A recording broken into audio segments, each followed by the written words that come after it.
Untuk yang soal ini, jadi untuk soal ini sebagai pengantar sambil menunggu yang belum dengar, di sini kan ada konsep ini yang diminta di bab ini, perilaku menyimpang.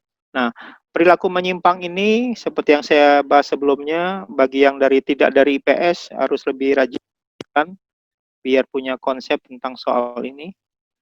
Jadi perilaku menyimpang itu adalah perbuatan. Jadi ini artinya bisa perbuatan. Ini artinya bisa perbuatan, bisa juga artinya tingkah laku, ya.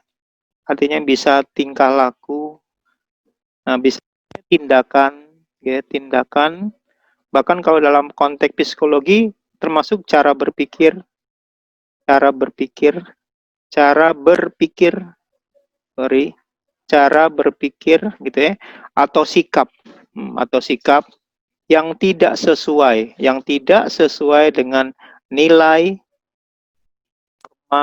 nilai dan norma yang berlaku, yang berlaku di masyarakatnya. Nah, ini sangat sering saya tekankan.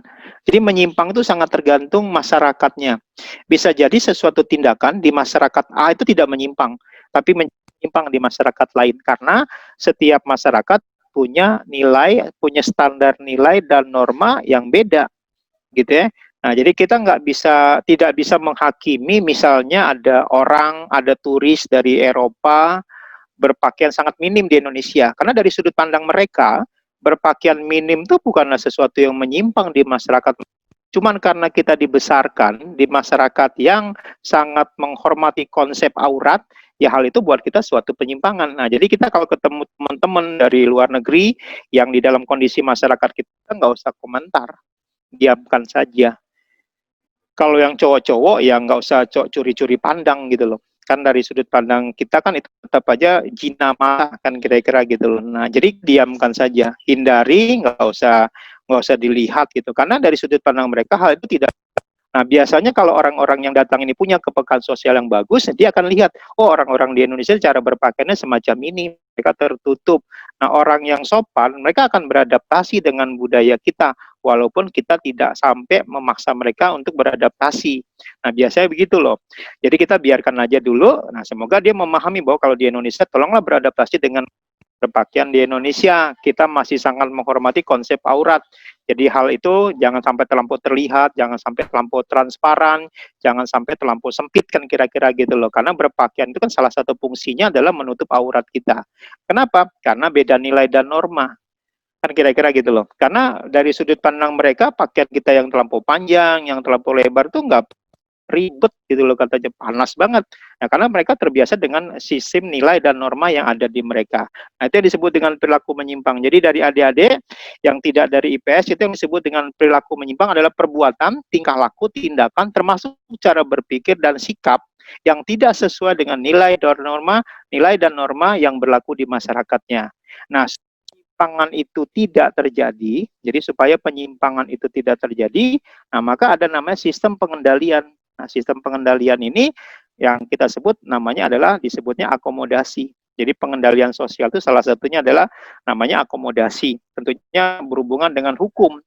Ya, berhubungan dengan hukum, berhubungan dengan tata nilai, berhubungan dengan etika kesopanan, etika sopan santun gitu, berhubungan dengan kebiasaan dan sebagainya. Itu pengendalian sosialnya. Nah, itu pengantar untuk bab ini terutama yang mungkin dulu tidak temuan berikutnya yang telah membahas hal ini secara sederhana. Oke, semoga paham itu dulu. Kita kembali ke soalnya. Nah, di soal ini dikatakan anak yang tinggal di daerah kumuh itu adalah tanpa bermaksud merendahkan. Kenapa mereka berkumpul? Pertanyaannya, kenapa anak-anak itu berkumpul di daerah kumuh namanya anak? Karena orang tuanya tidak punya kemampuan atau tidak punya potensi ekonomi yang cukup. Karena kalau ekonominya cukup, nggak mungkin mereka tinggal di daerah kumuh. Masa mereka acting miskin gitu ya? Wah, gue mau tinggal di daerah kumuh, gue pengen acting miskin gitu loh. Jarang ada orang mau jujur acting miskin. Nah, jadi orang yang tinggal di kumuh itu ya karena terpaksa memang harus ada di sana. Karena secara ekonomi mereka tidak mampu tinggal di tempat yang lebih layak. Nah, di daerah kumuh itu kan orang-orangnya secara ekonomi kan tidak mampu. Nah, biasanya orang-orang secara ekonomi tidak mampu dan tidak punya solusi yang bagus keluar dari ketidakmampuan itu, pikirannya jadi negatif. Nah, pikiran negatif itu dorong terjadinya tindakan kejahatan. Tindakan kejahatan. Kejahatan itu biasanya tidak dilakukan jauh, biasanya kepada orang-orang terdekat dulu. Jangan lupa, ini agak meluas sedikit, menurut hasil penelitian FBI, wah sok banget FBI gitu ya, ternyata pelecehan seksual itu dilakukan bukan orang lain, bukan orang jauh, orang dekat kita. Kemudian pemerkosaan itu dilakukan oleh orang-orang yang kenal sama kita, pernah kenal, bukan orang-orang yang baru ketemu gitu loh. Nah, itu penelitian yang maka kejahatan itu rata-rata yang datang ada dari orang-orang dulu. Jadi kalau ada anak tinggal di daerah kumuh, pelaku kejahatan adalah orang-orang di sekitar mereka dulu gitu loh. Makanya anak-anak di daerah kumuh itu banyak yang terlibat kepada hal-hal yang negatif karena terpancing, didorong atau dipaksa oleh orang-orang yang lebih dewasa untuk berbuat jahat juga atau berbuat salah juga. Nah, jadi dalam konteks sosiologi kan kita pernah belajar begini, kondisi normalisasi gitu ya, dalam konteks sosialisasinya, ini kan belajar bagi yang belum pernah dengar konsep dasarnya, sebentar, kok balik lagi. Ini ya. Jadi kan dulu kita pernah belajar konsep sosialisasi, karena proses penanaman nilai dan norma itu berhubungan dengan sosialisasi. Nah, sosialisasi kan ada 4 kemungkinan. Orang tinggal di tempat yang positif, hasilnya positif. Positif artinya baik, kondusif gitu ya, ramah. Nah, hasilnya positif. Ini kan disebutnya sosialisasi yang sempurna. Yang sempurna. Gitu ya. Nah, tapi bisa jadi ada orang dia tinggal di tempat yang baik, di keluarga yang baik, di tempat yang kondusif, sangat menunjang, positif awalnya, tapi hasilnya tetap negatif gitu loh, tempat negatif. Jadi ada sesuatu yang salah di tempat yang positif itu. Saya agak terus terang nih ngomongnya, misalnya gini, adik-adik yang dididik, yang dititipkan orang tuanya di pesantren itu kan dengan harapan kan nanti mendapat tertular kebiasaan-kebiasaan yang positif. Karena kalau kita tinggal dididik di pesantren itu setiap hari kan yang diajar tuh kebaikan, informasi kebenaran, apapun pelajaran akan dicarikan hadis, ayat gitu ya. Kenapa hal itu kita lakukan, apa alasannya. Jadi kita selalu diajarkan tentang kebenaran. Nah, itu yang harusnya terjadi. Tapi faktanya banyak anak-anak yang dibesarkan di pesantren ramah, sopan, santun gitu ya, baik itu selama di lingkungan pesantren, di luar kayak nggak ada sisanya, seperti orang biasa yang tidak pernah ada di tempat yang begitu bagus gitu loh. Nah, itu namanya negatif. Jadi tanpa bermaksud menghakimi siapapun gitu kan, saya nggak nyebut pesantren manapun, itu berarti ada sesuatu yang salah di pesantren tadi, artinya nilai dan norma itu tidak tertanam. Nah, mau nyalain siapa? Tidak. Ustadz juga punya keterbatasan. Guru kita juga punya keterbatasan. Jadi mereka belum tentu bisa memastikan hal-hal yang baik itu tertanam dengan bagus di diri kamu. Nah, negatif. Nah, ini disebut dengan sosialisasi yang tidak sempurna. Yang tidak sempurna. Itu yang perlu dipahami teorinya. Kemudian yang ketiga kan gini, ada orang tempat yang negatif, yang salah, yang kurang baik, tidak kondusif gitu ya. Nah, mau nggak mau karena dia ada di tempat yang sudah salah, akhirnya dia terbiasa berbuat salah. Itu yang jadi masalah. Ada orang tinggal di tempat yang salah, kurang baik, kurang kondusif, kurang menunjang untuk hidup baik, akhirnya dia tertular, sering melakukan yang tidak baik tadi. Yang jadi masalah, waktu dia tidak baik, dia tidak merasa itu salah. Kenapa? Karena dia sudah ada di tempat yang salah. Jadi kalau kita berbuat salah di tempat yang salah, kita nggak merasa itu salah. Tapi kalau kita berbuat salah di tengah-tengah orang baik, itu kadang-kadang kita kok dipandangnya beda ya, ke orang kayaknya gimana ya, karena kita ada di tempat yang baik. Nah, maka ini yang kita sebut dengan sosialisasi sub budaya yang menyimpang. Jadi karena ada di sub, ya di sub budaya. Konsepnya gitu, sub budaya yang menyimpang. Menyimpangnya maksudnya kita ada di tempat yang salah dan akhirnya kita terlibat di dalam kesalahan itu, yang jadi masalah kita tidak merasa salah dengan perbuatan yang sudah salah itu. Yang paling keren itu adalah kita tinggal di tempat yang negatif, tidak baik. Misalnya ada kasus, ada seseorang di pedalaman Kalimantan, anak 3 di sekolah mereka cuma ada 3 kelas, kelas 1 SMA-nya 1 kelas, kelas 2 SMA-nya 1 kelas, kelas 3 SMA 1 kelas. Nah, cuma 3 kelas gitu.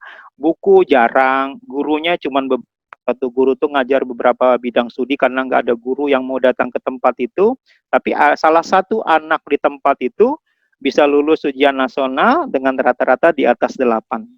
Dan akhirnya untuk menghormati usahanya yang belajar di tempat dengan diterima dalam konteks beasiswa gitu ya, untuk diterima kuliah di universitas negeri, di perguruan tinggi negeri di provinsi tersebut. Saya tidak ingin menyebutkan provinsinya agar tidak memuji gitu ya. Nah, tapi itulah ada data soalnya. Berarti orang itu kan tinggal di tempat yang kurang baik nih, yang negatif nih. Nah, tapi dia menjadi sesuatu yang luar biasa, yang positif. Nah, dalam sosiologi disebut sebagai pribadi, ini namanya pribadi.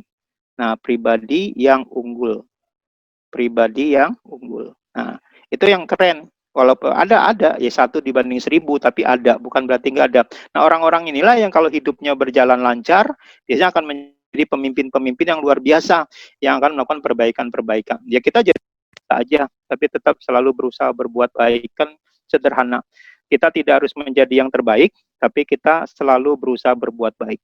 Kira-kira gitu. Nah, itulah sebabnya kenapa di sini jawabannya E. Jadi ada di tempat yang salah atau menyimpang. Jadi ada di tempat salah itu daerah kumuh itu adalah daerah yang tidak diinginkan. Nggak ada orang yang waras, yang rasional ingin tinggal hidup di daerah kumuh.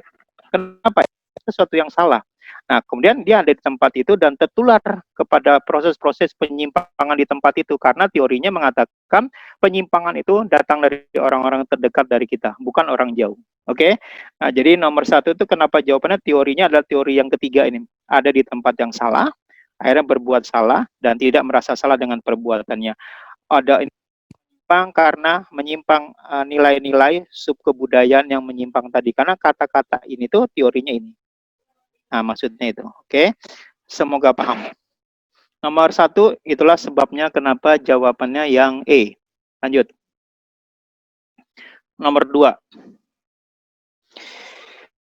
Seorang yang sering melakukan kejahatan dengan menganiaya atau membunuh, namun tidak merasa menyesali perbuatannya, maka perbuatannya dilatar belakangi oleh masalah apa? Itu kan ya? Masalahnya itu adalah sudah kalau bahasa kasarnya istilah ini adalah psikopat. Jadi ini yang merasa psikopat nggak usah tersinggung, saya nggak canda. Pokoknya yang merasa psikopat nggak boleh tersinggung. Karena orang itu punya bakat psikopat di nilainya masing-masing. Ini biasanya disebutnya psikopat.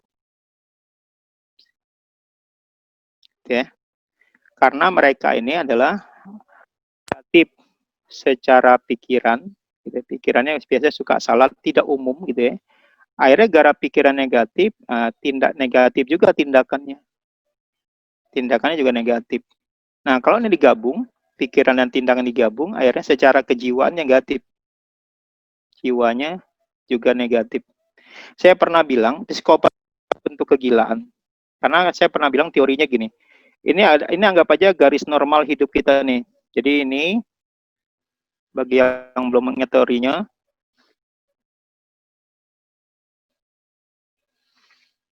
ini kita anggap garis normal hidup kita nih. Kemarin yang belum dengar cerita ini ada garis normal kita nih. Ini garis normalnya. Garis normal hidup kita gitu ya.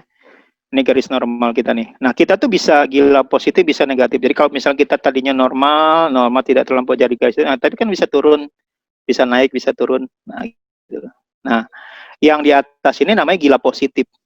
Gila positif. Karena gila itu adalah pada saat kita keluar dari garis normal hidup kita. Seorang pekerja keras, bangun pagi subuh gitu ya, pulang malam, itu pola kerjanya dia. Jadi kalau dia tidak semacam itu, berarti dia di luar garis normalnya karena dia terpola semacam itu. Nah, kalau dia keluar dari itu bisa keluar dari zona nyaman atau zona normalnya dia. Makanya gila itu adalah waktu kita keluar dari garis normal ini. Nah, tapi makanya gila itu ada gila positif dan ada gila negatif. Nah, ini gila positif, ini di gila negatifnya, gila positif, gila negatifnya gitu loh. Itu yang perlu dipahamin. Nah, contohnya apa? Kita belajar keras gitu loh. Negatifnya, misalnya kita hari Minggu gitu ya, karena nggak ada kegiatan, setelah bangun pagi tidur lagi sampai sore mau deket maghrib. Nah, itu kan sesuatu yang merusak jam biologis kita. Memang hari Minggu atau Sabtu karena nggak sekolah, nggak ada kegiatan, tapi bukan berarti kita bisa bangun seenaknya dan tidur seenaknya. Gitu loh. Harusnya pola hidupnya tetap normal agar jam biologis kita tidak terganggu. Karena badan kita ini ada jam biologis. Logikanya gini, jam biologis tuh. Misalnya kamu malamnya begadang nih sampai jam, tahu-tahu terpaksa harus bangun misalnya jam setengah 6 karena harus ke sekolah tetap masuk jam 7. Nah, kamu kan kekurangan tidur tuh, maka di sekolah pasti kamu nggak akan berkonsentrasi. Badan kamu bawaannya pengen tidur saja, lemas, ngantuk. Nah, itu karena jam biologis kamu terganggu. Juga bisa kayak gitu. Jadi kalau kita keluar dari suasana hati kita yang biasanya santun, yang biasanya ramah, yang biasanya apa adanya, tahu-tahu ekstrim karena ada tekanan atau ada hal-hal tertentu yang mengganggu kita, nah berarti kita sedang keluar dari garis normal kita. Karena gila itu berhubungan dengan hati dan pikiran, akibatnya ke fisik, bukan nggak pernah gila tuh di fisik gitu loh, itu di hati dan pikiran. Nah, orang-orang semacam ini disebutnya psikopat. Nah, psikopat itu karena dia tidak sehat secara mental, gitu ya. Makanya dia tidak merasa bersalah. Jadi ada orang nih kerjaannya tuh seneng banget, hobi banget nyakitin orang lain karena dia bukan merasa waktu dia menyakiti itu dia bahagia, kan bingung menyakiti bahagia, berarti menyakiti orang kebutuhan. Jadi kalau nggak nyakitin orang dia nggak bahagia, kan berarti sumber bahagia itu kan salah.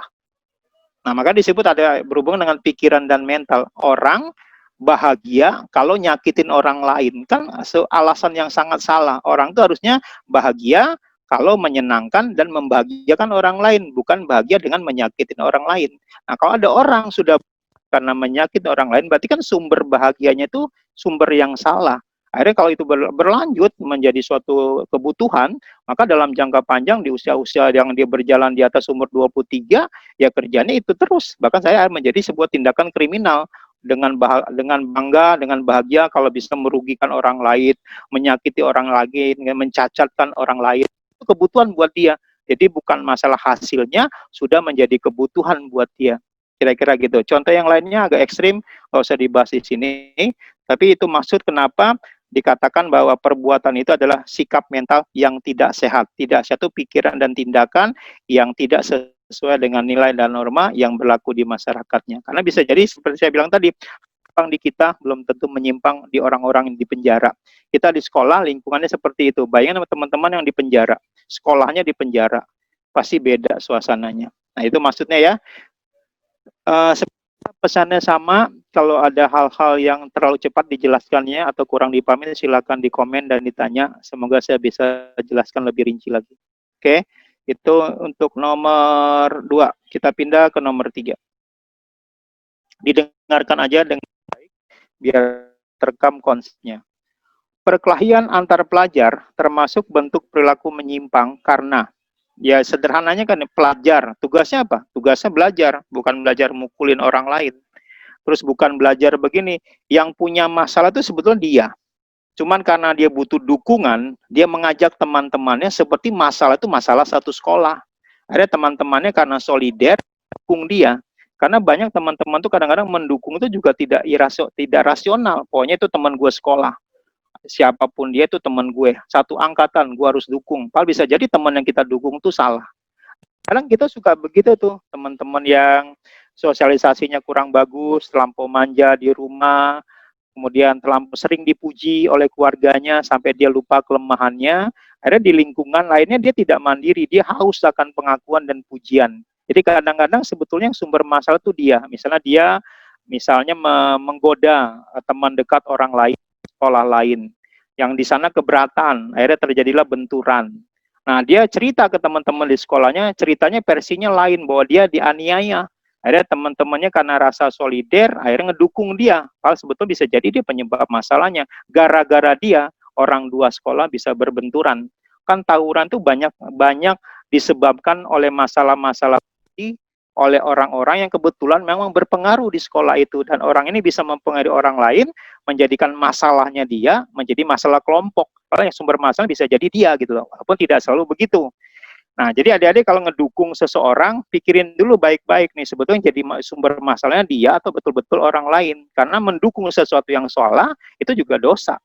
Dukung sesuatu yang salah, yang kita tidak berpikir dengan baik, itu juga salah.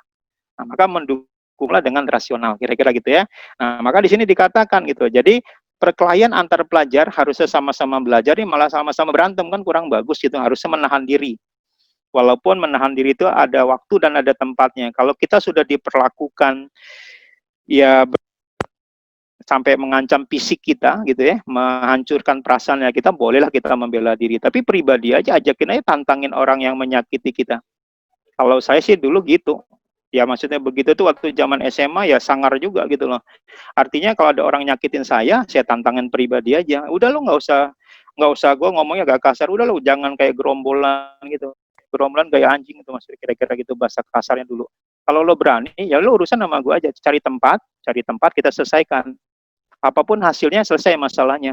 Mau gue yang kalah, lo yang menang, urusan selesai setelah itu. Tapi jangan lo bawa kemana-mana. Nah, kira-kira gitu saya biasanya.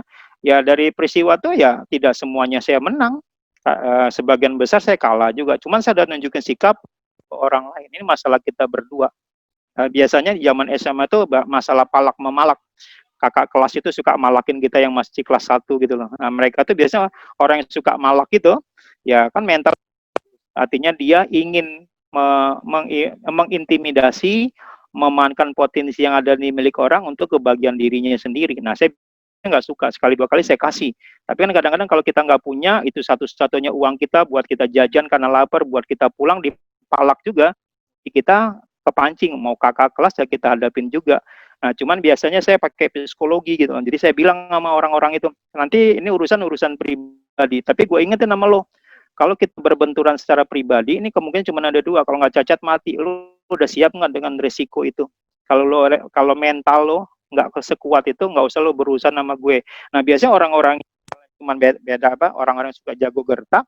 Kalau kita lebih jago menggertak juga mikir juga, gila nih kalau berusaha sama orang ini cuma dua kemungkinan, kalau nggak cacat mati dan jangan jadi masalah, nggak usah nuntut-nuntut loh. Nah, dia mikir juga gitu loh. Karena kadang-kadang ya kita memang bisa kehilangan kendali kalau udah berantem. Kira-kira gitu ya. Nah, jadi hati-hatinya di situ. Nah, itulah sebabnya di sini dikatakan dapat merugikan orang lain dan dirinya sendiri. Emang kalau kita nggak mungkin terluka, ya sangat mungkin terluka. Kan kira-kira gitu kan? Oke, itulah sebabnya jawabannya yang E. Oke, jelas ya, semoga jelas. Kita lanjut nomor berikutnya, nomor 5. Tindakan korupsi, saya nggak usah jelasin, walaupun adik-adik mungkin secara kata-kata nggak bisa mengungkapkan, tapi kebayanglah maksudnya. Tindakan korupsi oleh para pejabat. Kenapa pejabat? Karena pejabat yang bisa menentukan kebijaksanaan di dalam satu perusahaan. Ya, jadi korupsi itu kan udah tahu lah, gitu ya. Kenapa pejabat? Karena pejabat yang bisa menggunakan kekuasaannya atau jabatannya untuk mempengaruhi kebijaksanaan, dan biasanya caranya dan terstruktur gitu loh. Korupsi itu kan kadang-kadang nggak bisa dilakukan sendiri, minimal bekerja sama beberapa orang, memanipulasi data gitu ya, memanipulasi data, mengarahkan data itu bukti-buktinya agar kesannya tidak korupsi gitu loh. Salah satu caranya biasanya bekerja sama di proyek-proyek tertentu gitu loh. Kalau guru di sekolah korupsinya di mana? Banyak lah. Di semua bidang, apapun bidangnya pasti ada konsep korupsinya. Nah, itu yang perlu dipahami. Jadi tindakan korupsi oleh para pejabat karena mereka punya kekuasaan secara bersama-sama,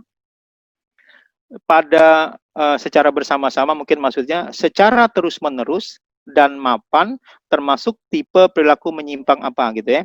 Nah, pertama adalah kenapa kan ada kata-kata secara bersama-sama. Nah, secara bersama-sama gitu, bersama-sama berarti kan kelompok gak sendirian. Kenapa di sekunder? Kan penyimpangan itu kan dari sisi sanksi, bagi yang lupa teorinya, ada penyimpangan nih. Nah, penyimpangan itu kan ada dari sisi sanksi ya. Ini P-nya penyimpangan. Ini penyimpangan. Nah, penyimpangan itu kan dari sisi sanksi. Penyimpangan dari sisi sanksi, ada penyimpangan primer, penyimpangan dan penyimpangan sekunder. Itu yang pertama. Nah, yang primer ini artinya masih bisa dimaafkan, Ini masih bisa dimaafkan. Ini artinya masih bisa dimaafkan, masih bisa ditoleransi, masih bisa dimaklumi. Itu penyimpangan primer. Kenapa masih bisa dimaafkan, masih bisa ditoleransi, masih bisa dimaklumi? Karena biasanya bukan kesengajaan, bukan kesengajaan. Kemudian tidak terus-menerus, ya tidak bukan bukan terus-menerus, dan yang kalimat terakhir adalah belum ada korban. Karena apapun bentuk penyimpangannya, kalau menimbulkan korban, orang nggak terima. Maka itu penyimpangan itu adalah penyimpangan sekunder. Jadi kalau belum ada korban, misalnya gini contoh sederhananya, ada orang nih hari Senin, karena buru-buru pengen masuk ke kantor dan tidak terlambat, lampu udah merah. Nah, cuma dia ngekor. Artinya ngekor itu sudah lampu merah, tapi tetap jalan di barisan mobil-mobil yang melewati lampu merah tersebut. Nah, selama dia mengekor di barisan kendaraan yang melanggar lalu lintas tadi, tidak ada orang yang terjadi tabrakan, tersenggol dan sebagainya, nggak ada masalah. Kenapa orang lain bisa memaklumi? Mereka sama-sama pemakai jalan, paham, mereka juga pernah melakukan hal itu, dimaklumin karena itu. Tapi gara-gara dia melanggar lampu lintas, kemudian gara-gara terjadi tabrakan beruntun atau ada yang tersenggol, ya jadi masalah karena udah ada korban. Maksudnya kata primer. Nah, kalau sekunder, ini ada sekunder itu kebalikannya. Jadi dia tidak bisa dimaafkan, tidak bisa ditoleransi, tidak bisa dimaklumi karena sudah ada korban. Dan biasanya direncanakan, cenderung terus-menerus gitu loh. Cenderung dia terus-menerus. Jadi misalnya contohnya gini, terus-menerus. Setiap hari Senin kan biasanya di sekolah kita tuh upacara. Walaupun sekarang tidak setiap Senin kita upacara. Tapi kalau ada orang tahu bahwa hari Senin itu akan upacara, dia sengaja datang terlambat. Sengaja datang terlambat. Kenapa? Dia nggak mau ikut ke rutinitas upacara yang dari sudut pandang dia sangat membosankan. Terus menerus. Jadi kalau upacara dia pasti menghindar. Nah, itu kesengajaan. Itu merugikan siapa? Merugikan dirinya. Karena gara-gara itu tanpa dia sadari dia kehilangan rasa nasionalisme. Orang yang tidak memiliki rasa nasionalisme itu otomatis nggak punya rasa patriotisme, maka orang-orang semacam itu dalam jangka panjang, kalau dalam konteks luasnya, itu bisa jadi mata-mata negara di negara dijadikan mata-mata oleh orang lain di negaranya sendiri. Bisa juga dia akan menjadi, kalau dia suka militer, bisa menjadi tentara bayaran bagi negara lain. Bisa jadi dia adalah pejabat-pejabat yang pada waktunya tidak bertanggung jawab terhadap bahwa ini adalah uang negara. Karena dia nggak punya rasa memiliki terhadap negaranya. Itu sisi negatifnya. Nah, kemudian penyimpangan ini kan kalau dalam konteks pelaku, penyimpangan individu, ada penyimpangan kelompok gitu ya, dan ada penyimpangan terorganisir. Terorganisir sama terkelompok itu beda. Terorganisir ini artinya yang melakukan adalah para organisasi terorganisir, para mafia. Para mafia itu tidak saling mengenal, tapi kegiatan mereka nyata, gitu loh. Sebabnya kenapa disebut kelompok? Karena bersama-sama gitu ya. Kenapa sekunder? Karena apapun bentuk korupsi itu, ya itu tidak bisa dimaafkan. Kenapa? Karena awalnya mungkin kecil, mungkin hanya 1 juta, 2 juta, nanti makin mengerti apa yang bisa dimanfaatkan puluhan juta, makin tinggi jabatannya ratusan juta, makin jabatannya akhirnya miliaran. Bayangkan dengan uang 1 miliar itu bisa membangun, misalnya 1 miliarnya bisa bangun secara hitungan kurang lebih 20 sekolah. Kalau ada 20 sekolah yang tidak bisa terbangun gara-gara dikorupsi, kan kira-kira gitu ngomong kerasnya, maka berarti kan dia menghambat hak orang untuk mendapatkan pendidikan. Dia nggak paham. Karena yang kepikiran sama dia, saya punya uang 1 miliar, ini dana nih bisa buat apapun yang dia mau. Dia lupa bahwa dengan dana itu bisa terbangun 20 sekolah, berarti ada ribuan orang yang bisa sekolah di situ, berarti dia merampas hak pendidikan orang lain gara-gara tingkah laku korupsinya. Itulah sebabnya korupsi itu sangat dimusuhin, walaupun sampai dibuat badannya sendiri selalu diguncang untuk dibubarkan, maksudnya KPK gitu ya. Dengan segala kelemahan KPK, lembaga itu diperlukan. Minimal itu kita punya alat untuk mengawasi para koruptor yang ada di Indonesia. Nah, kira-kira gitu loh. Oke, nah itu penjelasannya kenapa jawabannya sekunder, karena tidak bisa dimaafkan. Nggak bisa dimaklumin, karena itu merugikan orang banyak secara terstruktur, walaupun pelakunya nggak ngerti. Yang kedua, kenapa itu kelompok? Karena dilakukan kalimatnya bersama-sama. Nah, itulah sebabnya kenapa jawabannya itu yang itu penjelasannya. Jangan lupa ini masalah sensitif, jadi saya mohon maaf kalau kalimatnya agak keras gitu ya. Jadi dimaklumin lah kalimatnya kalau agak keras. Karena kalau kita yang memahami secara teori, kira-kira begitu jadi kerasnya. Seorang koruptor itu suka lupa waktu dia mengambil uang negara miliaran, kalau itu akan dibuat menjadi fasilitas umum, maka orang itu sebetulnya merampas hak orang banyak. Cuman nggak kepikiran sama mereka-mereka itu bahwa itu sangat merugikan. Yang kepikiran sama mereka, saya punya uang banyak, uang ini bisa buat rumah baru. Kalau yang nakal bisa nikah lagi, PJ bisa punya kamar apartemen di berbagai kota gitu ya, bisa bikin invest gitu dan sebagainya. Nah itu yang kadang kepikiran sama mereka, tapi nggak mikir gara-gara itu bisa ada ribuan orang yang terugikan. Oke, mohon maaf kalau kalimatnya terlalu keras. Kita lanjut. Berikutnya nomor 6. Penyimpangan adalah perilaku yang tercela dan di luar batas. Ya, menyimpang itu kan ada teman-teman kita nih kayak gini bercanda ya kita karena kita sering sama dia walaupun bercandanya mungkin agak keras, pilihan katanya mungkin kotor, ya kita bertoleransi karena kita mungkin sering dengar bercandanya, oh dia pola bercandanya kayak gitu, udah biarin aja. Cuman kan kadang-kadang di satu saat yang dimana kita sedang tidak siap menerima bercandaannya, kalimatnya dia, tingkah lakunya dia gitu ya, itu di luar batas toleransinya kita. Ya gue kemarin bisa terima karena kita semuanya dalam posisi bercanda nih. Ada yang mungkin pernah mengalami situasi begini, kita dalam satu semuanya lagi bercanda, jadi apapun bentuk bercandaan kita tuh kita bisa terima karena posisi sedang bercanda. Tapi ada satu saat mungkin kita sedang ada dalam satu ruangan, gitu ya, dalam satu ruangan, ada teman kita bercanda nih, bercanda seperti waktu kita sedang bercanda yang dulu yang sama-sama bercanda, sama-sama ikhlas sedang bercanda, jadi tidak ada yang merasa disakiti. Nah, itu batas toleransi kita kan sedang menurun. Kita ingin bercanda, sedang serius kepada satu kegiatan, tentu ada teman-teman yang bercanda yang mengganggu kegiatan kita. Maka batas toleransi kita sama dia dilanggar.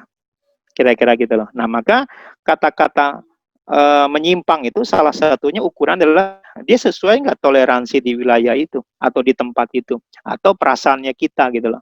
Kita lagi misalnya kayak sekarang ini kita mau persiapan ujian nasional, kamu sedang serius nih di kamar atau dimanapun sedang mendengarkan gini, atau ada teman kita atau saudara atau adik atau siapapun masuk mengganggu kita gitu ya. Mungkin kita nggak marah, tapi di dalam hati kita menahan sabar nih, gue lagi serius nih dengerin penjelasan, cuman modal dengerin doang nih, ditulis kecepatan gitu loh, kayak begini kan kita nggak terima. Nah jadi biasanya ketidakterimaan itu menimbulkan pancingan emosi, mendorong emosi kita untuk marah. Jangan lupa marah itu adalah salah satu bentuk emosi. Jadi jangan bilang gini, lo dasar emosian, berarti kesannya kamu tuh pemarah. Bukan, emosi itu adalah kumpulan perasaan. Jadi orang emosi itu kalau dia lo emosi itu bagus, berarti kamu tuh kumpulan perasaan. Jadi salah kali ya, emosi itu kumpulan perasaan. Nah, salah satunya marah. Kira-kira gitu. Oke. Nah, jadi ukurannya adalah toleransi. Toleransi seseorang atau suatu masyarakat. Misal kamu dalam satu kelas karena ketemu bertahun-tahun, udah hafal dengan pola-pola bercanda teman-teman sekelas, jadi dia mau ngomong apapun, tingkah lakunya kayak apapun, ya kita sudah paham lah gitu lah. Walaupun kadang-kadang suasana bisa berubah. Nah, toleransi itu yang jadi ukurannya. Masih bisa kita toleransi atau tidak. Kan toleransi itu artinya menghargai dan menghormati. Menghormati perbedaan termasuk gaya bercandaan, cara seriusnya seseorang. Kira-kira gitu. Nah, itulah sebabnya kita tuh diminta untuk jadi orang yang fleksibel, yang kondisional. Artinya kita ngerti kapan kita harus serius, kapan kita harus bercanda. Di saat kita bercanda, orang ngerti, oh kita lagi bercanda nih. Nah, orang juga paham, oh kita lagi serius. Nah, kalau kita sudah bisa mengkondisikan pribadi kita, paham, oh gue lagi serius nih, jangan diganggu. Kita nggak ngomong, tapi orang merasa, berarti kamu pribadi kamu udah terbentuk. Nah, itu yang harus dibentuk dan dilatih. Jadi kamu harus jadi kalau lagi bercanda, ya udah bercanda, larut aja dalam bercanda itu, nggak usah terlampau baperan gitu loh. Nah, tapi kalau kita lagi serius, terasa kita lagi serius. Jadi orang-orang di sekitar kita ngerti, oh dia lagi serius nih, jangan diajak bercandaan. Nah, itu pribadi kamu berarti udah terpancing auranya. Artinya orang memahami kamu sedang apa. Nah, sampai nanti kalau kamu lagi sedih, orang juga paham akhirnya gitu loh. Karena kamu sudah berusaha melatih aura emosi kamu agar kamu tuh dipahamin melalui tingkah laku yang kamu tunjukkan walaupun kamu tidak minta orang untuk memahami kamu. Itu udah keren banget. Oke, semoga paham itu penjelasannya. Nomor itulah sebabnya jawabannya yang C. Kita lanjut nomor 7. Yang bukan merupakan penyebab terjadinya sikap dan perilaku antisosial, ansos. Intinya kan itu, ansos. Semoga di teman-teman yang mendengarkan ini tidak ada yang ansos, antisosial.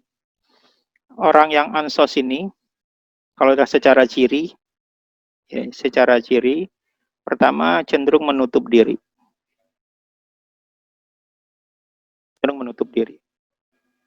Nah, menutup diri terjemahannya luas ya, tidak mau bergaul, jarang berinteraksi tentunya dengan teman-teman lainnya. Maka suka ada yang bilang gini, kalau anak pinter itu suka ansos karena mereka asik dengan dirinya sendiri, belajar gitu ya, belajar terus, dia paham untuk dirinya sendiri, tapi kalau disuruh jelasin ke orang lain nggak bisa. Maka guru juga ada yang kayak gitu. Ada guru-guru tuh dia pinter gitu ya, pinter untuk dirinya, tapi dia nggak bisa menjelaskan untuk orang lain. Karena tipe orang yang paham untuk dirinya, karena dia jarang berinteraksi, jarang berkomunikasi, jarang berusaha menjelaskan dan memahami bagaimana orang biar mengerti. Nah, itu guru ansos juga ada gitu. Nah, guru ansos untuk dirinya sendiri, dia pinter di pikiran sendiri. Soal tuh semuanya gampang terjawab sama dirinya. Tapi dia tidak bisa menularkan pemahaman itu ke orang lain agar cara dia berpikir yang pintar itu. Nah, ada yang kayak gitu loh, ya. Maka kalau ada guru-guru gitu kita merasa ini guru lancar banget ya ngerjainnya, tapi kok gue nggak ngerti ya. Nah, bisa jadi gitu. Nah, kalau itu terasa mohon dimaafkan. Oke, itu ansos. Jadi pertama dia menutup diri. Nah, kemudian orang-orang model gini karena mereka tuh menutup diri itu mereka tuh agak sensitif. Mereka tuh sensitif. Saya semoga paham maksud kata-katanya. Nah, mereka nih cenderung jadi sensitif. Ya. Ini mereka sensitif. Nah, sensitif ini akhirnya mendorong mereka jadi suka baper. Nanti kan istilahnya anak lain suka ngerti baper, bawa perasaan. Tapi jangan lupa bukan cuma baper. Ada yang lain, ada koper. Koper gara baper jadi koper, dia korban perasaan. Karena koper akhirnya kalau sudah salah, udah emosian, mereka suka ini nih lemper. Kalau lemper suka lempar perasaan yang salah. Ngomong dari sudut pandang mereka bahwa orang lain itu sebetulnya ya tidak seperti yang dia pikirin. Nah, jadi bukan cuma baper tapi koper dan lemper gitu. Itu yang ciri kedua orang yang ansos itu. Nah, kemudian mereka tuh biasanya orientasinya ke dirinya sendiri. Karena dia menutup diri, maka dia orientasinya ke diri sendiri. Nah, ujung-ujungnya adalah mereka tuh tidak suka bergaul yang artinya maksud tidak suka berinteraksi, asik dengan dirinya sendiri. Sebetulnya mereka tuh ingin berinteraksi dengan orang lain, berkomunikasi dengan orang lain, bergaul dengan orang lain. Cuman kadang-kadang mereka tuh nggak ngerti, bagaimana agar akrab dengan orang lain karena dia nggak terbiasa. Jadi sebetulnya yang saya pahamin dari berbagai studi di lapangan, orang-orang ansos itu bukan nggak mau bergaul, dia nggak ngerti karena sudah terlampau lama terjerat dalam rasa ansosnya itu, terlampau lama terjerat ke suasana antisosialnya itu, akhirnya dia tuh nggak punya di pikirannya dia tuh dia nggak ngerti gimana cara akrab dengan orang-orang yang ada di sekitarnya. Jadi dia akrabnya tuh dengan alat-alat tuh, dengan sosial medianya dia. Tapi kalau semua ketemu, kakunya luar biasa. Kalau di ansos dia begitu gampang menulis, begitu gampang menggunakan aplikasi simbol-simbol dan sebagainya. Kalau ketemu, pendiam. Nah, itu contoh-contoh dari orang-orang yang ansos gitu ya. Nah, disitulah ditanya di sini kan, bahwa ansos itu adalah orang yang sulit berkomunikasi, sulit berinteraksi dengan teman-teman di sekitarnya atau dengan lingkungannya, apapun lingkungannya itu. Kenapa? Karena dia biasanya tidak mendapat suasana yang bagus, tidak mendapat suasana yang bagaimana dia bisa berkembang apa adanya. Makanya kalau adik-adik nanti punya anak, jangan pernah menyalahkan anak-anak yang cerdas, itu cenderung cerdas. Anak-anak yang cerewet itu, yang bawel itulah yang kadang-kadang malah pinter berinteraksi karena mereka pandai mengungkapkan apa yang dia rasakan. Dia pandai menilai teman-teman lainnya gitu loh. Jadi akhirnya mereka tuh terbiasa mendengarkan, biasa mengungkapkan. Jadi akhirnya mereka tuh ekspresif. Nah, ekspresif itu modal agar kita tidak ansos. Itu bisa terjadi di mana? Bisa terjadi kalau ada di lingkungan yang sehat. Teman-teman kita sehat, keluarga kita sehat, sehat itu artinya harmonis gitu ya.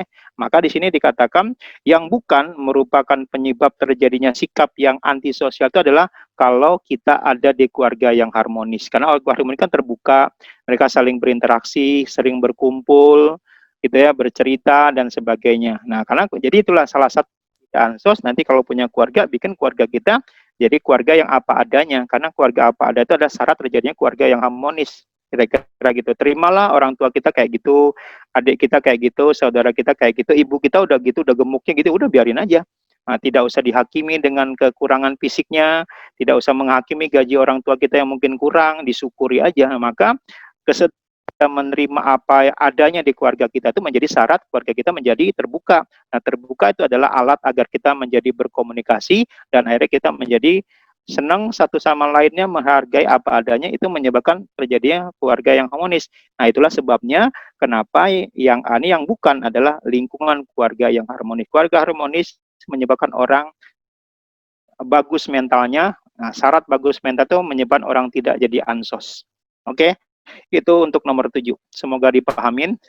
Pesannya sama. Kalau ada yang kurang jelas, silakan langsung di komen atau ditanyakan. Kita lanjut ke nomor 8. Nano. Nano itu adalah orang paling kecil kan, ukurannya nano itu. Lo namanya siapa Nano? Wah, nggak kelihatan nih, ukuran paling kecil kan.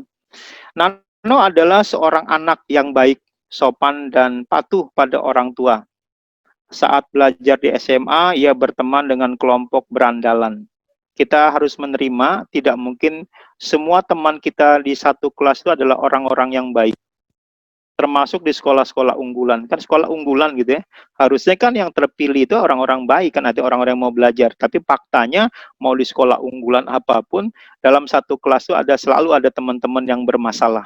Nah, itu harus kita terima. Kenapa? Artinya sistem penerimaan itu bisa jadi ada yang dipalsukan gitu loh. Ada standar-standar name yang harusnya yang kita ukuran itu sebetulnya banyak orang yang melakukan kecurangan agar name-nya itu menjadi bagus gitu lah. Orang-orang itulah kalau dia masuk ke lingkungan yang bagus adalah orang-orang yang masuk dengan standar name yang mereka palsukan. Nah, biasanya orang-orang itu yang menimbulkan masalah karena dia sendiri adalah orang yang berasal dari konsep yang standarnya udah salah, kira-kira gitu. Itu harus diterima. Pokoknya jangan pernah berpikir ada di lingkungan yang selalu ada kekurangan dimanapun kita tinggal. Nah, di sini ditanya, Nano adalah seorang anak yang baik, sopan, dan patuh pada orang tua. Kemudian dia di SMA ketemu sama kelompok berandalan dan mulai belajar merokok, bahkan berkenalan dengan narkoba. Jangan lupa, seorang penarkoba itu berawal dari perokok. Nggak pernah ada teori yang bisa membantah rata-rata pengguna narkoba adalah perokok. Artinya mereka pernah merokok dulu. Karena jadi rokok itu pengantar agar kita mengenal narkoba. Yang keberatan simpan aja dalam hati. Semoga nggak ada yang tersindir, kira-kira gitu maksudnya. Nah, bahkan berkenalan dengan narkoba. Nah, saat ini Nano menjadi perokok dan pecandu. Perilaku menyimpang pada kasus tersebut terjadi karena adanya seperti yang tadi konsepnya. Ya kan? Dia ada di tempat yang salah, kemudian dia terlibat di dalam kesalahan tersebut. Jadi itulah sebabnya jawabannya sosialisasi sub budaya. Sub budaya tadi kan saya bilang ada di tempat yang salah, akhirnya terlibat di dalam kesalahan itu, dan akhirnya juga kadang-kadang parahnya dia tidak merasa kesalahannya. Oke, itulah sebabnya jawabannya B. Teorinya sama seperti soal-soal yang di awal tadi, pengulangan dalam bentuk soal yang lain. Kita lanjut ya.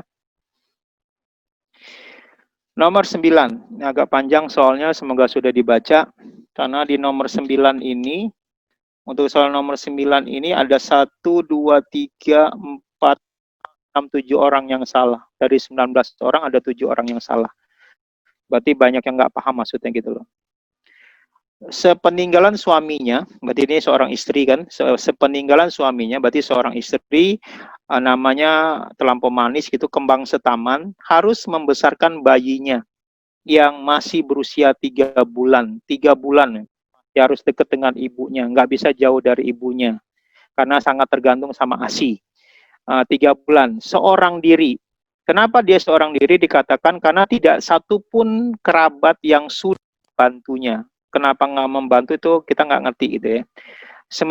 Sementara ia sama sekali tidak memiliki kemampuan dan keterampilan. Nah, itulah sebabnya perempuan punya keahlian dan keterampilan.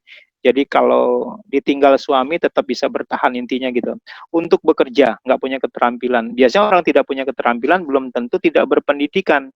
Karena banyak orang tidak berpendidikan tinggi punya keahlian dan keterampilan yang kita perlukan agar kita punya modal untuk bekerja di kemampuan yang kita punya.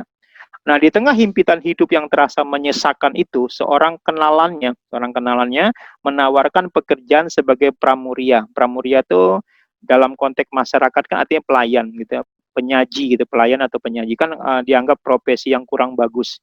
Pun tidak semua orang-orang yang tinggal yang bekerja di diskotik itu negatif.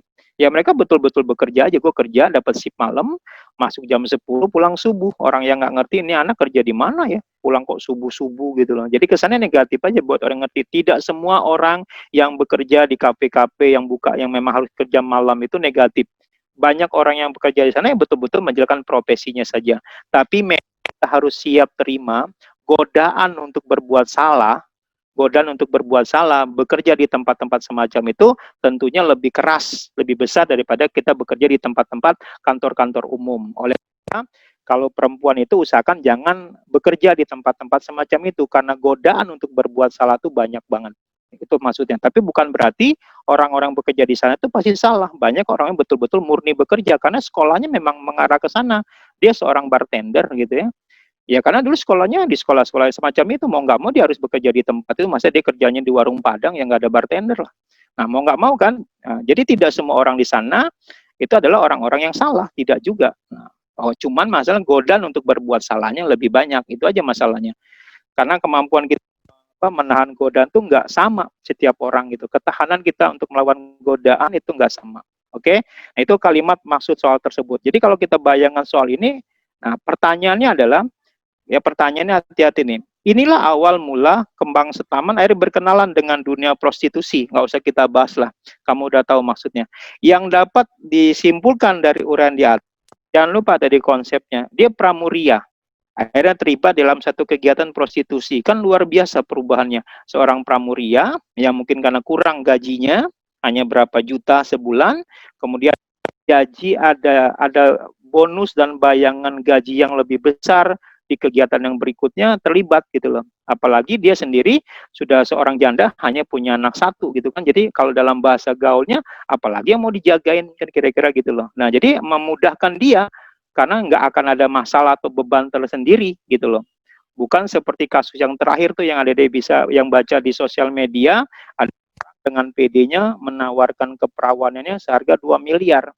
Pertanyaannya kalau dia itu nanti dalam proses ternyata tidak perawan, dia kena denda, itu bisa dipenjara kurang lebih 6 bulan karena penipuan publik, mengaku sebagai perawan, menjual perawannya 2 miliar, ternyata nggak perawan dia. Itu kan penipuan publik menurut ahli hukum, dia bisa dipenjara 4 sampai 6 bulan.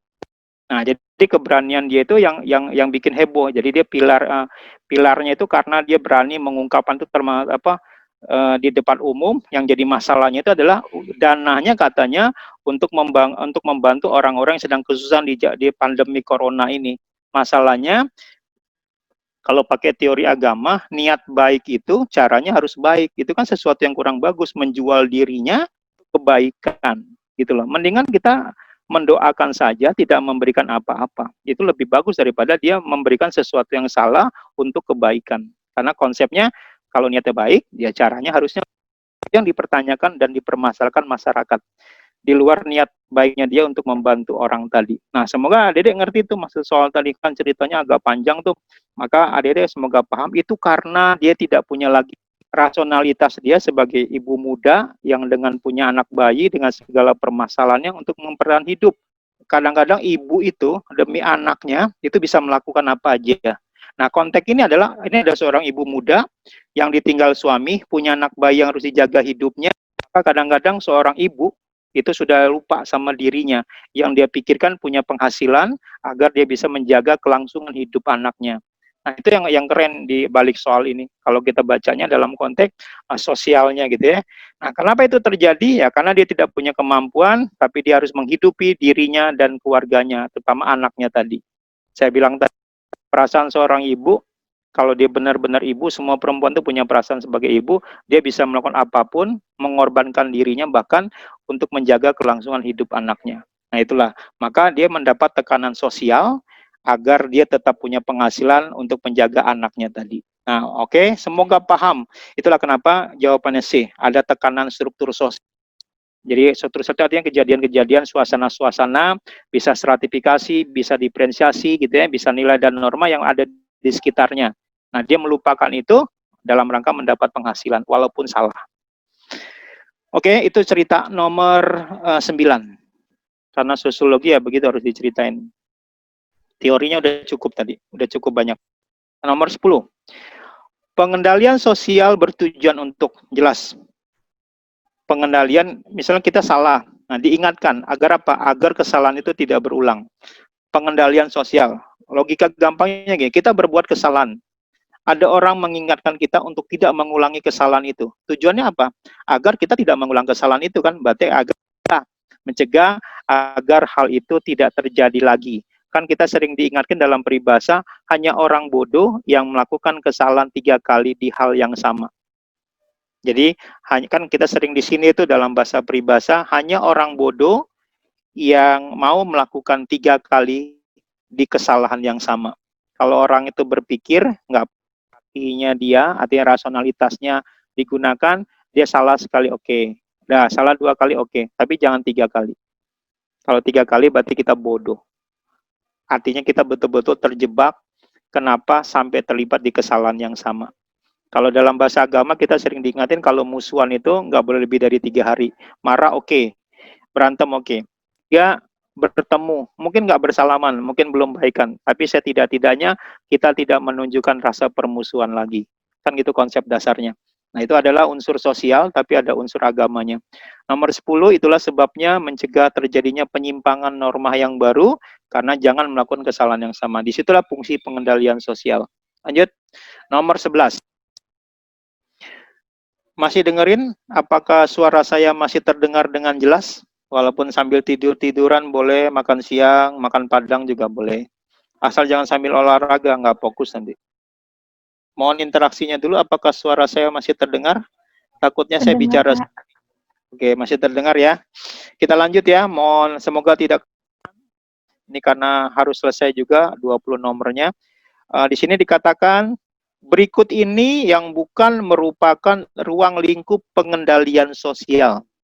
Nah, jangan lupa, kita kan pernah belajar, kalau kita ngomong kata sosial ini, kan ada matriknya, supaya ada patokan menjawabnya. Kalau kita ngomong sosial ini, kan ada matriknya. Jadi, matriknya itu adalah interaksi kan. Nah, interaksi itu kan ada begini konsepnya, individu dengan individu, gitu kan, konsep individu dengan individu. Individu dengan kelompok, atau kelompok dengan kelompok. Ini kan matriknya. Nah, jadi individu kita dengan orang lain. Misalnya kalau kita, misal kamu nih pagi-pagi ngaca, terus kamu ngomong sama diri kamu yang di dalam kaca, lu hari ini jelek banget sih. Kapan sih lu kalau habis bangun tidur tuh cakep gitu loh. Berarti kan kamu sedang ngomong dengan orang lain yang kamu persepsikan ada di balik kaca itu. Hati-hati loh, tentu kacanya berubah, ternyata jadi benar-benar orang lain baru. Nah, jadi yang namanya interaksi sosial itu adalah individu dengan individu kita dengan orang lain, satu orang. Atau individu dengan kelompok seperti misalnya seorang guru yang sedang mengajar di depan kelas. Nah, gurunya kan individu, kamu kelompoknya. Atau misalnya 2 tim sepak bola sedang bertanding, nah itu kan kelompok dengan kelompok. Kan sering kita lihat kayak gitu. Itu yang disebut dengan sosial. Jadi kalau dengan dirinya sendiri, itu bukan sosial. Itu konsepnya. Jadi di balik soal ini sederhananya, bayangkan matrik interaksi, individu dengan individu, individu dengan kelompok, dan kelompok dengan kelompok. Nah itulah sebabnya yang E itu salah. Karena dengan diri sendiri itu bukan sosial.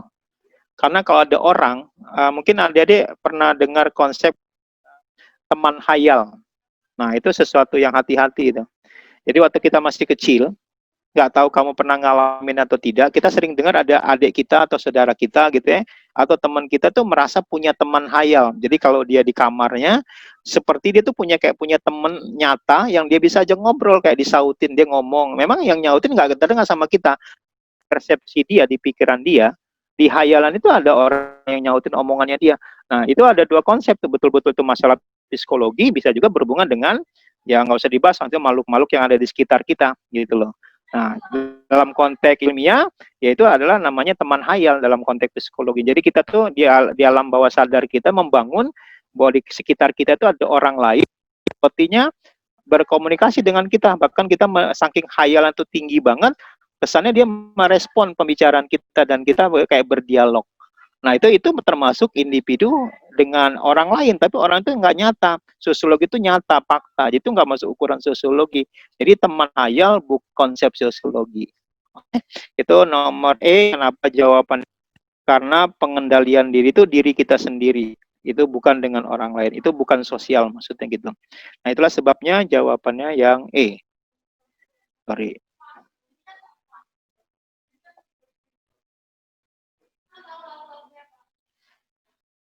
Kita lanjut nomor 12. Berikut ini merupakan pengendalian sosial represif. Ini kan banyak nih. Represif ini adalah pengendalian sosial. Kan pengendalian sosial ini macam-macam caranya. Jadi di dalam kata pengendalian sosial ada proses akomodasi. Semoga ingat di bab sebelumnya kita pernah belajar kata akomodasi. Kita pernah dengar kata akomodasi. Proses mencegah, mengendalikan gitu ya, menyelesaikan konflik. Nah, di sini banyak nih pilihan, yang kurang lebih ada 12 cara. Sosiologi itu menawarkan 12 cara untuk menyelesaikan masalah-masalah sosial. Nah, yang di soal ini yang berdekatan dengan kata ini ada represif. Ada kata represif kan? Ada represif. Di situ yang namanya kursif. Nah, kursif. Yang lebih halus namanya persuasif. Persuasif yang sejeniskan ini.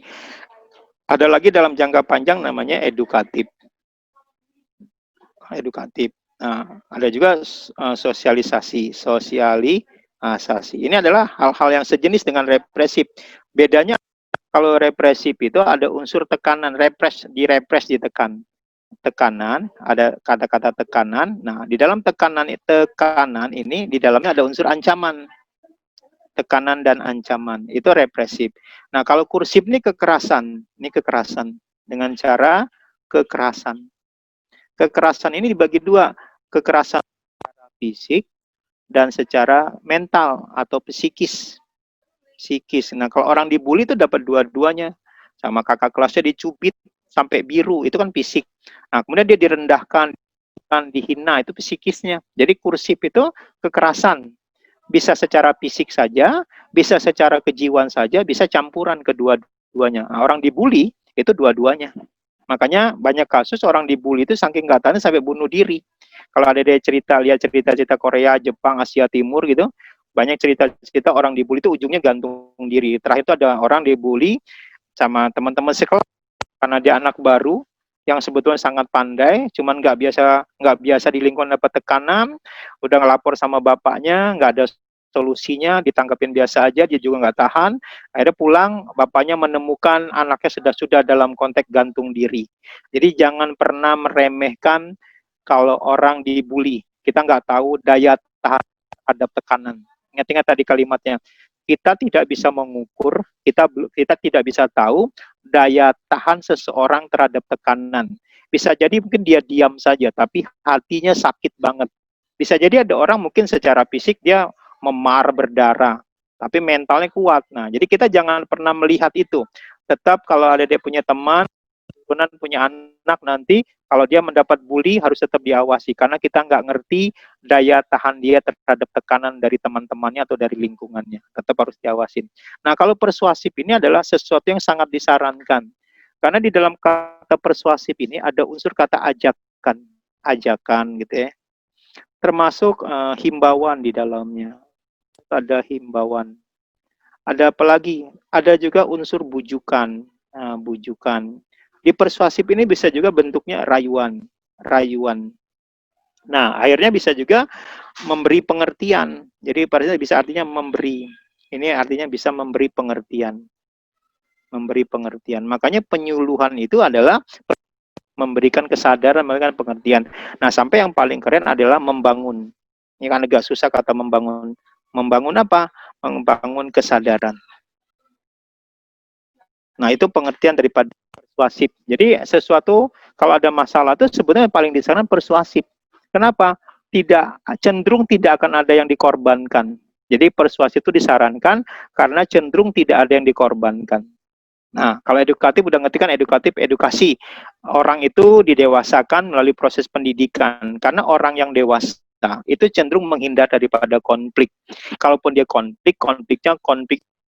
Jadi perdebatan di pikiran dan konsep gitu loh. Nah, jadi orang-orang terdidik itu ya bukan berarti tidak bisa berantem gitu. Banyak orang terdidik jago berantem karena belajar seni bela diri. Cuman orang terdidik itu menghindari kekerasan. Kalaupun dia debat, debatnya debat konsep. Jadi diskusi, dialognya dia akan berargumentasi kenapa jangan berantem, kenapa dari konflik, apa yang lebih diprioritaskan. Dia berpikirnya sangat rasional. Maka proses pendidikan itu adalah salah satu jangka panjang untuk menghindari konflik. Di masyarakat yang banyak orang terdidiknya, maka masyarakatnya cenderung akan menjadi lebih stabil karena orangnya rasional. Tapi bayangin kalau masyarakatnya barbar gitu ya, tidak terdidik, maka biasanya cara kekerasan itu menjadi contohnya kalau ada dibayangkan waktu zaman Eropa dan Amerika di abad pertengahan dulu, pendidikan itu belum menjadi prioritas, maka kan hukumnya hukum rimba. Yang paling jago nembak adalah penguasa di masyarakat. Kan kekerasan jadi ini pakai. Nah, kalau sosialisasi kan tadi kan proses penanaman nilai dan norma. Jadi bagaimana nilai dan norma yang berlaku di masyarakat ditanamkan ke hati seseorang, pikiran seseorang. Biar dia tahu, oh di masyarakat saya ini yang dianggap bagus tuh kayak gini. Karena kalau dari kecil kita diajarkan kebaikan, ya maka di hati kita tuh yang dominan kebaikan. Kita tidak bisa menutup mata, di diri kita pasti ada kesalahan, ada kekurangan, ada hal-hal yang salah yang ditanamkan. Nah, cuman masalah mana yang lebih dominan, misalnya kalau misal kita tuh kertas, yang coret kita tuh siapa? Apa coretan kebaikan atau coretan kesalahan? Nah, kita harus berusaha dicoret-coret yang baik. Karena makin banyak yang baik, yang dominan yang baik, maka otomatis yang jahat tadi itu tertumpuk jauh di bawah. Artinya dia tidak dominan. Jadi kalau ada apa-apa, rasionalitas kita tentang kebaikan lebih dominan, bukan masalah kejahatan atau kesalahan. Oke? Nah, itu teori di balik soal tersebut. Di sini mintanya represif.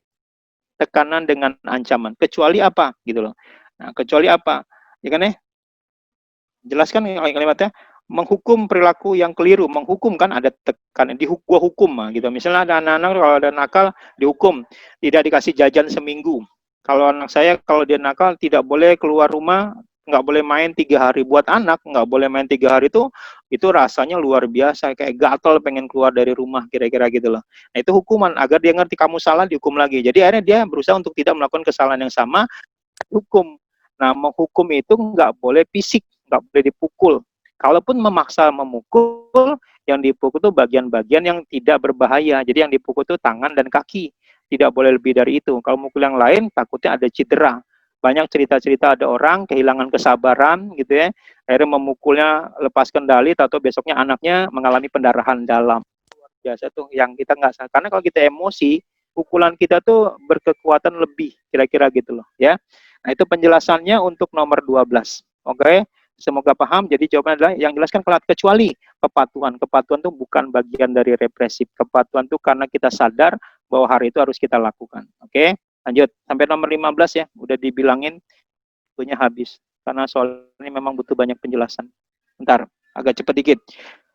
Ponis kurungan penjara termasuk contoh pengendalian sosial, tekanan dengan ancaman. Sudah jelas kan? Kamu dihukum 20 tahun. Kalau kita melakukan kesalahan, kamu di penjara tuh bisa di penjara gelap. Jadi kamu masuk ke ruangan yang nggak ada cahaya sama sekali berminggu. Lebih nakal lagi, kamu masuk ke penjara gelap yang lantainya basah. Jadi kalau kamu pengen tidur itu sampai kamu gelantungan di jeruji pintunya. Lepas kendali kamu jatuh basah lagi. Keluar-keluar kaki butuh air luar biasa. Nah, itu contoh-contoh tingkatan hukuman. Bagi yang pernah di penjara, saya termasuk pernah di penjara, jadi ngerti hal itu. Nah, maka adik-adik, penjara itu adalah suatu tekanan yang luar biasa. Walaupun judulnya adalah lembaga pemasyarakatan, hal itu konsepnya. pelaksanaannya belum berjalan. Jadi penjara itu adalah sesuatu yang masih menakutkan buat orang-orang biasa. Kalau buat para penjahat, di penjara malah mencari ilmu lainnya gitu loh. Itu jawabannya, makanya represif. Semoga paham sampai nomor 15 ya, Dek. Nomor 14. Mengajarkan sopan santun, tertib, dan disiplin bagi anak pada usia dini merupakan wujud dari pengendalian sosial yang bersifat. Gitu ya. Mengajarkan, berarti memberitahu ini boleh, ini salah. Untuk apa? Agar dia tidak melakukan kesalahan itu. Maka itu termasuk kategori bersifat preventif, mencegah sebelum. Jangan lupa, pre itu ada kata pre. Kalau dia sebelum namanya preventif. Kalau sudah terjadi, kita cegah agar tidak menjadi lebih parah, itu namanya antisipatif. Antisipatif itu ada satu. Nah, kita cegah agar masalah yang muncul itu tidak menjadi lebih parah. Tapi kalau preventif, kita mencegah agar masalah itu tidak terjadi. Jadi preventif itu sebelum masalahnya muncul. Kalau antisipatif, masalah sudah muncul. Kita mencegah agar tidak lebih parah. Nah, di sini kan ada katakan anak kan. Anak itu diajarkan agar pada waktu dia masuk usia dewasa, dia sudah sadar, oh ini salah, ini benar, ini tidak boleh dilakukan. Nah, itulah sebabnya kenapa jawabannya preventif. Kita lanjut yang terakhir untuk nomor ini. Soal yang lainnya udah kita cek nggak ada yang bermasalah, artinya kuncinya itu nggak salah. Jadi walaupun saya nggak jelasin, kuncinya bisa tetap kamu pegang. Nomor 15, pengendalian sosial yang berasal dari orang tua kepada anak termasuk jenis pengendalian sosial dari keluarga kan. Apa teorinya? Jadi kalau sosialisasi, ini soal yang terakhir yang saya jelaskan teorinya, ini sosialisasi. Sosialisasi dibagi dua, primer. Nah, primer. Nah, ini ada sekunder nih. Ada primer, ada sekunder.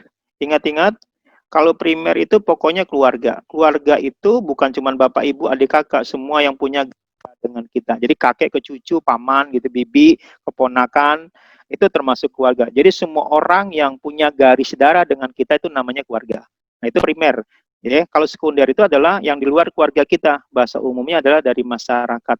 Jadi di sekolah kita itu adalah masyarakat, karena tidak semua teman-teman di kelas itu sedarah dengan kita. Nggak mungkin kan jumlahnya sekitar 24 sampai 32 itu adalah sedarah semua dengan kita.